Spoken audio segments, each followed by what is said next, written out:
Hello and welcome to Everyday Anime. Anime for everyday people. I'm Isaiah and I love anime. Here we recommend, review, and discuss anime, so if that's your jam, go ahead and like and subscribe, please. And if all I want to do is talk about anime. The thing is, most people that want to talk about anime, they're just, I don't know, how do you say, there's kind of a stereotype with folks that like to watch anime, which I will say these days, that stereotype is kind of being broken. But a surprising amount of people these days are watching. Influencers, famous folks, musicians, actors. We've got bodybuilders watch anime, athletes, football, basketball.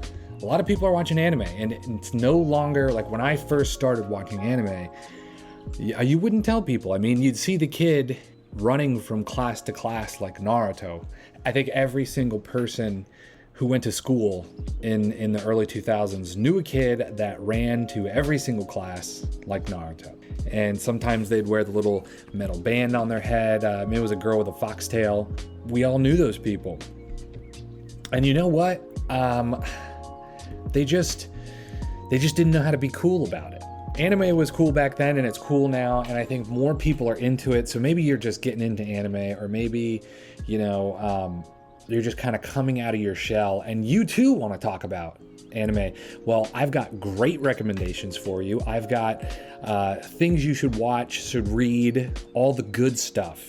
Today, the things that I'm gonna recommend today are Hell's Paradise. Okay, we'll start with Hell's Paradise. Now, this is a fantastic watch to read. Okay, and what I mean, and this is the beautiful thing about anime, is that if you watch an anime and you love that anime and you're like, I need to know what happens.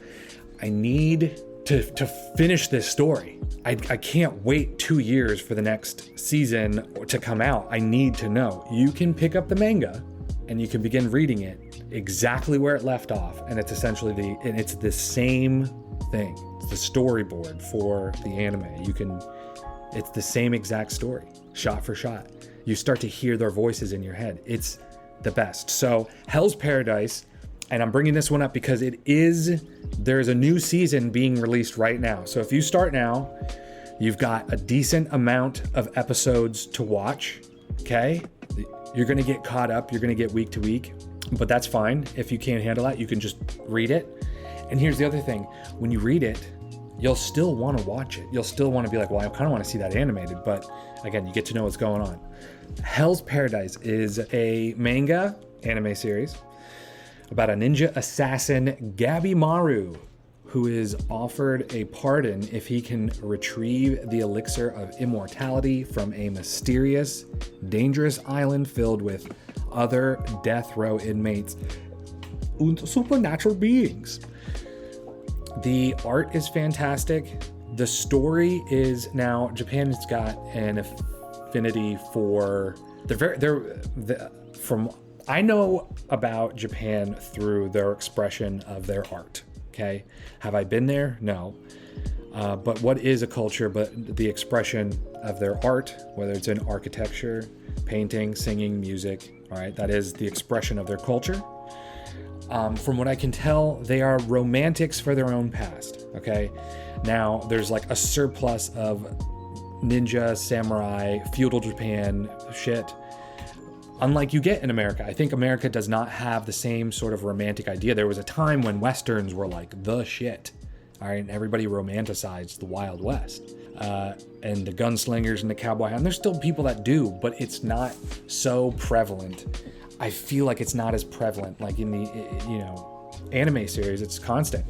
There are constantly shows about samurai and ninjas and all this kind of stuff that's, their history, their past. I think they have a romantic view of their past, and they like that. I think it's cool. They still think it's cool. I think people in America look at like the Revolutionary War and the Civil War period, and they don't think it's cool. They don't think that the people that existed back then were doing cool things, cool enough to make a story about or write something. If anything, a boring book that you're going to be forced to read at school. So yes, this show does take place in this feudal Japan at this time.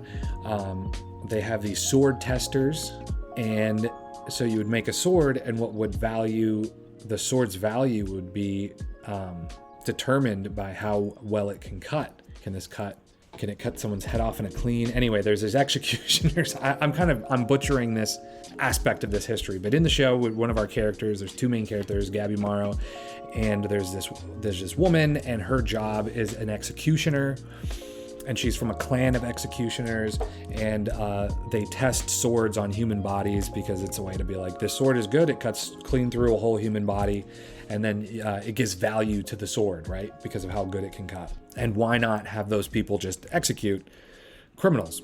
I mean, it's perfect. You execute the criminal, a death row inmate, you get to test the sword. It's a win-win. And she has been tasked to kill this man. This is all in the first episode. She's been tasked to kill this character who essentially cannot be killed because he's a shinobi ninja. Now, a lot of this stuff is kind of, you might think it's kind of lame, but ninja and samurai and stuff like that. But this show is done. It's very cool. It's a very cool show, and the art is very imaginative, not necessarily like how it's drawn, but the character design and some of these monsters and stuff, it's very creative. It's based on a lot of religious stuff, some Shinto, kami and yokai, demons and things like that. But the whole idea is pretty good too. The entire concept of what's happening, the story that's being told it's really good. It's very intriguing. I would say this show is similar to a show that came out a while ago, and this might not do any help to anybody because I don't know if a lot of people even know that it's called Shiguri Death Frenzy. Okay, it was a 12 episode show that came out, I don't know when it came out, a while back, early 2000s, I would say, 2007. And it's most similar to that show. It's a lot more fantastical than that show, but it's got this kind of realism, grittiness to it. Now, maybe Dorohedoro, it's kind of like, I would say Dorohedoro, which is a Netflix anime. It's that's also really, really good and imaginative, and kind of these shows are just getting so out there these days. Fantastic show, but we're talking about Hell's Paradise, and I think if you liked that, you'd like Hell's Paradise. It's very, again, gritty. Questions of morality and does somebody deserve to die? Why does somebody deserve to die? What is life? What is the meaning of life? There's all these questions you're asking yourself as you're watching the show. It's a fantastic watch. It's a little gory, so if you're not into that, don't watch it. But I mean, I think if you can get past that, it's fantastic.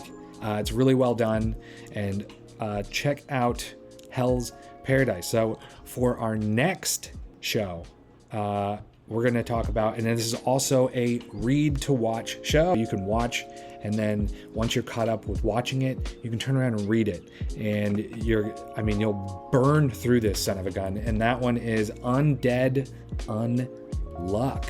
Okay, Undead Unluck. It came out on Hulu maybe 2 years ago, about an unlucky girl who meets an immortal man who wants to die, and they team up to join a secret organization called the Union to fight against other negators with supernatural abilities. Now, I love that synopsis because I've found when reading the synopsis given by like Gemini or something, how easily it just gives it away.